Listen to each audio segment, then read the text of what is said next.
ABN Marathi news मध्ये आपल्या सर्वांचं स्वागत आहे। ताज्या बातम्यांसाठी एबीएन मराठी न्यूजला सबस्क्राइब। अमेरिकेच्या टॅरिफ टॅक्स विरोधात CITUचे तीव्र धरणे आंदोलन, डोनाल्ड ट्रम्प यांच्या पुतळ्याचं दहन। अमेरिकेने भारतावर लादलेल्या टॅरिफ टॅक्सच्या तीव्र निषेधार्थ 13 ऑगस्ट रोजी CITUच्या वतीने जिल्हा परिषद पूनम गेट येथे धरणे आंदोलन करण्यात आले। माजी आमदार कॉम्रेड नरसय्या आडम यांच्या नेतृत्वाखाली झालेल्या या आंदोलनात अमेरिकेचे अध्यक्ष डोनाल्ड ट्रम्प यांचा पुतळा दहन करून निषेध नोंदवण्यात आला। यावेळी ट्रम्प आणि पंतप्रधान नरेंद्र मोदी यांच्या विरोधात जोरदार घोषणाबाजी करण्यात आली। आंदोलनात शेकडो कार्यकर्त्यांनी सहभाग नोंदवून अमेरिकेच्या अन्यायकारक धोरणाचा निषेध व्यक्त केला। देशातल्या सिपो आणि जनसंघटनेने निर्णय घेतला, अमेरिकेचे राष्ट्राध्यक्ष ट्रम्प यांनी भारतामधून ज्या गोष्टीचं निर्यात होतं त्यावर 50% टॅरिफ लावलं आणि 20% दंड लावलेला आहे। सगळ्यात मोठा फटका सोलापूरच्या टावेल आणि चादर इंडस्ट्रीला बसणार आहे। दर वर्षाला 250-300 कोटी या ठिकाणी अमेरिकेला टावेल आणि चादर निर्यात होतात। त्यामुळं भविष्य काळामध्ये हजारो कामगार बेकार होण्याची शक्यता आहे।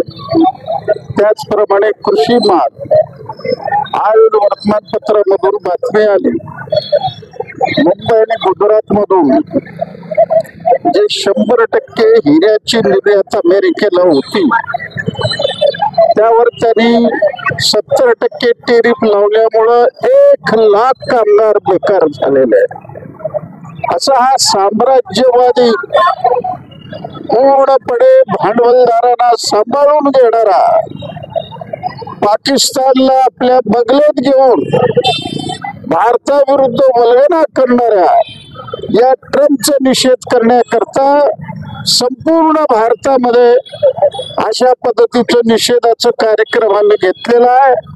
आज या ठिकाणी 72 आमच्या कार्यकर्त्यांनी ट्रम्पचा पुतळा या ठिकाणी जाळलेला आहे आणि भविष्य काळामध्ये पंतप्रधानाला आम्ही सांगणार आहे की पाकिस्तानचा लष्कर प्रमुख मुनीर पाकिस्तान बुडणार असेल तर निम्म जगाला घेऊन बुडणार अशी दरफोकी करणारा, त्याला अमेरिकेमध्ये राजभोजन देणारा ट्रम्प, नमस्ते ट्रम्प तुम्ही केलात आणि काय त्याचे परिणाम घडलेत आता संपूर्ण देशापुढे आलेला आहे।